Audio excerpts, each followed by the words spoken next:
Hello everybody, it's me. So I just stopped recording the last video that I put up, and I am going to start recording this video right here, the next chapter of The Rational Male, Book 2 review, and I have no idea when I'm going to have the time to edit this, any of this, so it's going to come out when it comes out, but at least I get to film it. Somebody is fast asleep. Oh gosh, he's smiling. He's smiling.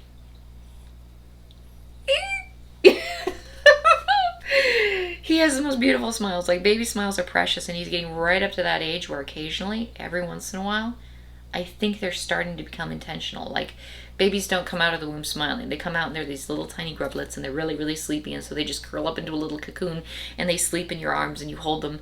I guess they aren't cocooned, but they've got swaddling, which is basically the same thing. And then at some point, they start becoming more alert, and as they become more and more alert, they start practicing facial expressions. So you get a few practice smiles, and then at some point you get a real one. And I think today, just today, I got a real one because he gave me a little teeny smile, and of course I was like, oh my gosh, it's a smile. And he saw that reaction from me, and his face lit up. Like, he gave me eye contact, he burst into this big grin, and I was like, I think that's the real smile. I think that's it. I don't know if it is, but it was definitely a major practice smile. So I am enjoying this. Like, dude, if you think girls get infatuated over boys, wait till women get infatuated over babies. Like, it's ridiculous. Like, every little thing they do, it's like, oh, he burped.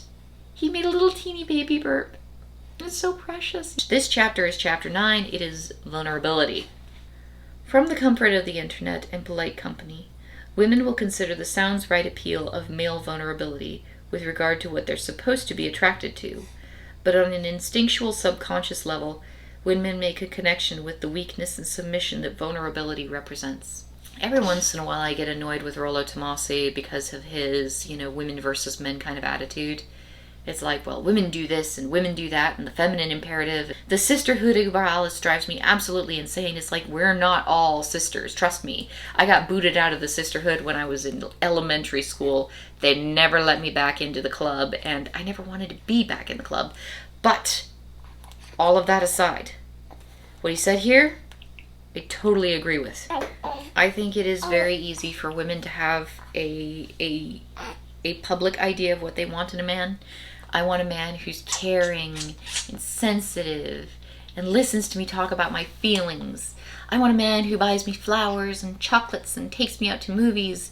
And then somehow, for some crazy reason, she ends up with the man the studly hot guy with like no feelings at all. And, the rugged personality. Like, what is it about that, And the truth is, there is, I think, a certain degree of disconnect between what women feel it is socially acceptable to want and what they think they should want versus what they actually do want. And, I mean, this is something men are always talking about. Well, she doesn't really want what she says she wants, or whatever a woman says about herself or her sexuality, she doesn't actually know. Yeah, men take that to stupid extremes, but there is still an element of that, and I think in the case of vulnerability, that's a perfect example of that element going into play, where it's like, women say they want a man who knows how to be vulnerable with them. The truth is, I don't think many of us really do, but there is a careful definition. There's a subtlety to this that needs to be noted. And that is something that Rollo Tomasi does cover in this chapter. It's there. I think a lot of people can very easily read this chapter and miss it, but there is a very, very subtle distinction that needs to be made in this chapter. Because women are extraordinarily good at picking up on any kind of male vulnerability. So after my first date with my husband, I had decided that I wanted to marry him. I was a little shocked that I had decided that I wanted to marry him because it was my first date with him. It's like, okay, first date, I want to marry him, I want to have kids with him, I want to have 4 of them. This is baby number 4 right here. I had this idea that I wanted to marry this guy that I really didn't feel like I knew. Like, you hear people dating for like a year or at least 6 months before they're like, I think this is getting serious. For me, it was like, I am going to do everything in my power to convince this man to marry me. And I was in the kitchen. I will never ever forget it. I was in the kitchen. I was making myself a pot of coffee because I'm a coffee addict. And he walked into the doorway of the kitchen, and I turned around and I looked at him, and he was quiet and I was quiet for a minute. And I'm looking at him, and I looked him over from head to toe. Like, I started at the top and I worked my way all the way down, all the way up. We were somewhat in a state of undress. So I was like looking at every single inch of him. And I was looking at every single little detail of his body, but also just everything that I knew about him. His personality, the sound of his voice, the way his eyes looked, the shape of his face, the shape of his ears, the shape of he had a six-pack abs. Like, the shape of those things, definitely, like, oh my God. I didn't know they were there until after I decided that I wanted to marry him. But once that happened, it was like, oh, hey, look, also six-pack abs. Yay! Bonus score. But I was looking at his hair. I was looking at the color of his eyes. I was looking at the tone of his skin. Not just the color of his skin, the tone of the color of his skin. Like, every single little, the places where he had chest hair versus the places where he didn't have hair. Everything about him. I was studying that. You are still, I'm sorry. Are you getting hungry? You're getting hungry, aren't you? It's been a while. I was studying every single thing about him, and I was looking at every single flaw that man had, and I was tallying them all up. And once I had tallied up every single flaw he had as a human being, that I had worked very hard to get to know over the last month because I found him fascinating, so I wanted to know everything about him. It was like, okay, this little internal voice, are you comfortable with this? Are you comfortable with this? How about this over here? Are you comfortable with this? Are you going to be happy living for the rest of your life with this little teeny thing about this man? These were not flaws or vulnerabilities that he willingly let me see. Women are just immensely good at picking up on any kind of vulnerability a man has.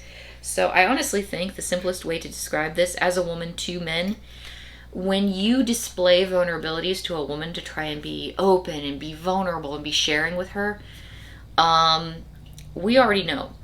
We're already painfully aware. Do not share extra vulnerabilities with us. We're already like scanning you up and down like you wouldn't believe. We've got like X-ray vision for this stuff.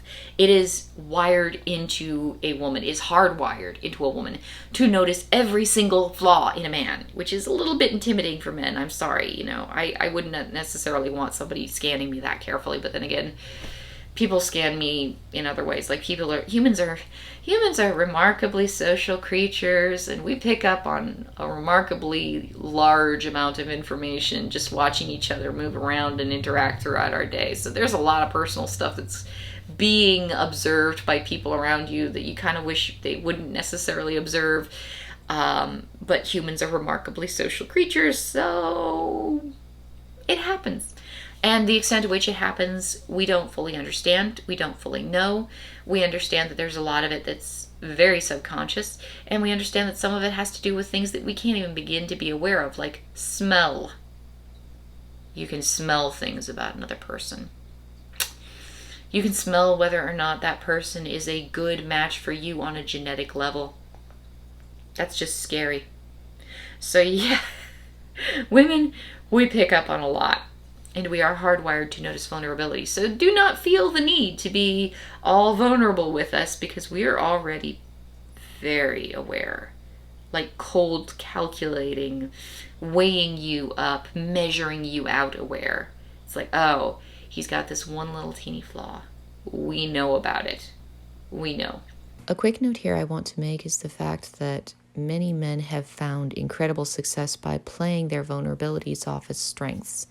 The best example being a man who knows that he's got a flaw, knows that the flaw is readily apparent, and uses that flaw for comedic purposes. This isn't the same as being vulnerable, because the man in question is using an obvious flaw or a perceivable weakness as a jumping point for demonstrating a strength of his cleverness, his wittiness, his sense of humor. This generates positive feminine attention and distracts a woman in a way from the thing that's flawed that's currently there. It's like, well, yes, I'm flawed right here, and you can see it and I can see it, but look, I have these other positive traits that you might find more appealing. Men who can make fun of any aspect of their physicality, this is a wonderful trade-off, because it's like, yes, you can very clearly see that I have a strangely shaped chin or a crooked nose, but that's not nearly as important as the fact that despite this small and not necessarily very important physical flaw, I'm very clever, I'm very witty. I have other traits that are far more appealing and far more valuable. It's not the same as pretending to be vulnerable. This is the central element to beta game, the hope that a man's openness will set him apart from other guys. It is common practice for men who believe in the equalist fantasy that women will rise above their feral natures when it comes to attraction, and base their sexual selection on his emotional intelligence. Again, with the whole women's feral natures, I gotta say, okay, number one, first of all, he's right when it comes to the beta game. If you've ever read No More Mr. Nice Guy, now would be a great time to pick up that book.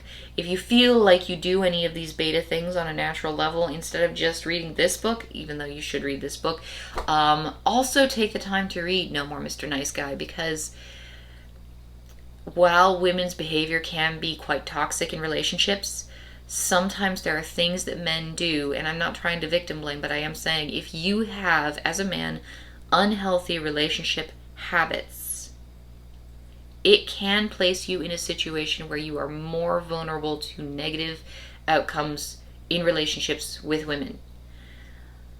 It is always wise to look at what you are doing first and see if there's anything that you can tweak about your own behaviors that will increase the likelihood that you're going to have a positive result in social interaction with other people. Because you can change you can't change them. But then there's the other part of this quote which drives me up a wall.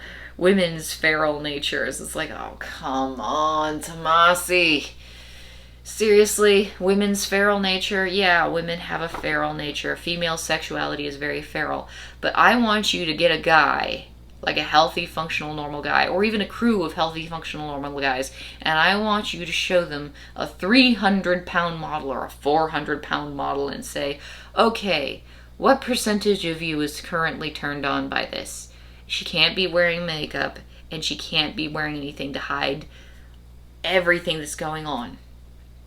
It's not because we should scorn or reject fat people. It's because fat, in and of itself, not the people who carry it, but the fat itself, obesity, is unhealthy. And we notice it.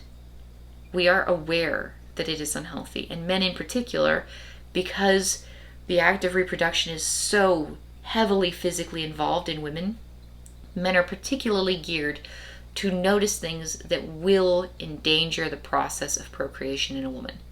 If your fertility is at risk, men will notice it. Obesity puts your fertility at risk, ladies. I'm very sorry. There's no way around it. However pretty you are, you will be more pretty at a healthy weight. Healthy. I'm not talking about like skeletal. I'm not talking about pukes every time you eat. I'm talking about health. Maintain good health. And as much as some people will tell you that fat is healthy, it isn't. Extreme fat, obesity, very unhealthy for you. Just heart health alone, oh my god, it's not good. But yeah, that's men's feral nature. We all have a feral nature. Human sexuality is very feral. Don't act like it's just the women who are doing it. We're all doing it because we're all human. Over the past 60 or so years, conventional masculinity has become a point of ridicule, an anachronism, and every form of media from then to now has made a concerted effort to parody and disqualify that masculinity. Men are portrayed as buffoons for attempting to accomplish female-specific roles, but also as ridiculous men for playing the conventional macho role of masculinity. This is actually a complaint I have about modern media. I watch commercials that make men look like, well, buffoons. Buffoons is actually a good word for it. and it actually really pisses me off. For instance, number one, back to the real world that I live in. I I am a horrible housekeeper. I have ADHD. I can't keep track of what I'm doing. I don't work particularly efficiently. I would love it if I did, but I don't. I am not a good housekeeper. I would love to be. And so I went off to work and I came back home and the house was immaculate. All the kitchen counters had been cleaned.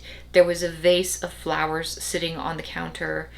All the clutter and the kids' like papers from school and the toys that the kids had casually just dropped on the counters because the kids do that, and some of the dishes that had just been left unwashed, like, oh, I'll get to it any minute now. All of it was cleaned up. Everything looked just spotless. I walked into the living room. The floor was clear. There weren't toys scattered all over the place. The couch cushions. I love decorative cushions. I really do. I never get a chance to play around with them, or at least I don't get to play around with them nearly as much as I like to. The decorative cushions were on the couch. They looked beautiful. Everything in the house was way, way cleaner than I had ever had it when my husband came home from his job, and I was honestly put to shame. There is very little that I can do, or that I can do well, that my husband cannot do better. Very little. In fact, I'm trying to think right now of anything that I can do well that my husband can't do better. Hypergamy, ladies and gentlemen, it is a thing. And the other thing that TV shows do that drives me up a wall, that also drive Rollo Tomassi up a wall, the ridiculous men for playing the conventional macho role of masculinity. This gets annoying too. This idea that masculinity, like hard masculinity, is just a facade. It's just a false mask that men put on, but men aren't really macho. Men aren't really tough. Men aren't really strong. And that is also complete bullshit. At some point in any relationship, you will show your vulnerable side, and there's nothing wrong with that. What's wrong is the overt attempt to parlay that vulnerability into a strength or virtue that you expect that woman to appreciate, feel endearment over, or reciprocate with displays of her own vulnerability for. And that is, again, the no more Mr. Nice Guy thing. That's one of the reasons I loved No More Mr. Nice Guy. It was really an eye-opening book for me, and the more I see of the Manosphere, the more I realize how relevant that book was. I'm sorry, I'm doing a book review on the Rational Male, and instead I'm like plugging No More Mr. Nice Guy like there's no tomorrow. But I mean, it's applicable to this particular chapter very much so. The No More Mr. Nice Guy mentality of nice guys is, I'm gonna do this thing for you so that I can get something out of you.